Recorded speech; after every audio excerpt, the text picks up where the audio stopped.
يلا بيظبط كورته وداخل وهيجرب ولا هيسد بيكبه وداخل وهيجرب هوبا ويحرص على التعادل الكابيتانو.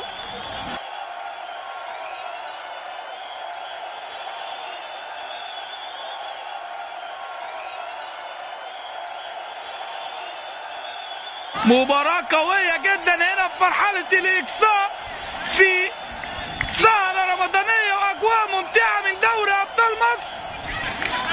وداخل سامي لاعب فريق كابيتال وهيعملها سامي وهيجرب وداخل هوبا ويضيع.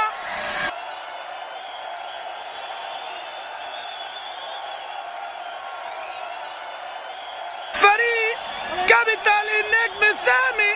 ولا المباراة هنا بقت على صفيح ساخن وشايف أجواء مميزة بين لعيبة فريق كابيتال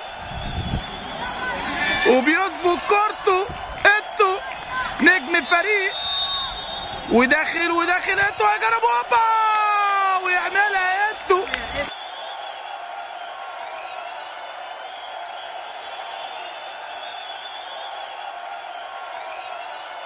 والنتيجة الآن 3-2.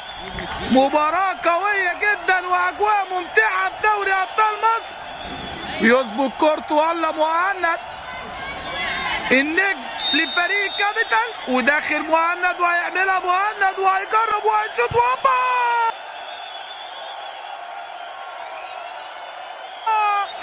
ويحرز مهند. والنتيجة الآن التعادل.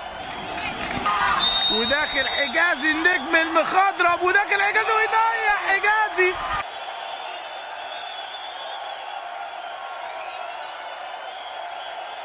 والآن النتيجة التعادل 3-3. مباراة على صفيح ساخن وبيظبط كورته زيزو وهيعملها زيزو ولا ايه وداخل وهيجرب هوبا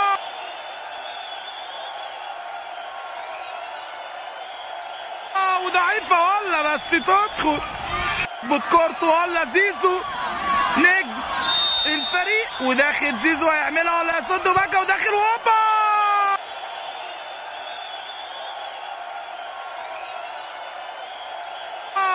ويحرز الهدف. مباراة بقت على صفيح ساخن والتعادل دلوقتي 4-4. وحكم المباراة هيدخل دلوقتي ولا عمر نجم فريق كابيتال. ومباراة على صفيح ساخن وأجواء مميزة وفرحة كبيرة هنا. سهرة رمضانية وأجواء مميزة في دوري أبطال مصر. وداخل وهيعملها ولا يصد السيد وداخل هوبا ويضيع.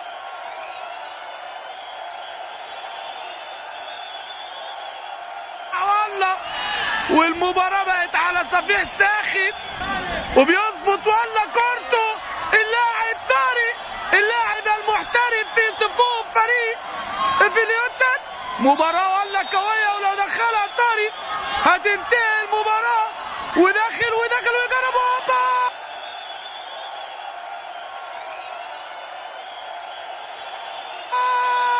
واحتفالية كبيرة لفريق فيليوتشن في صعوده لدور الثمانية في دوري أبطال مصر مواليد 2005.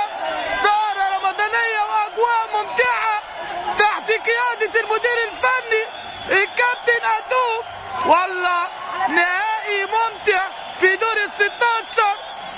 ألف مليون مبروك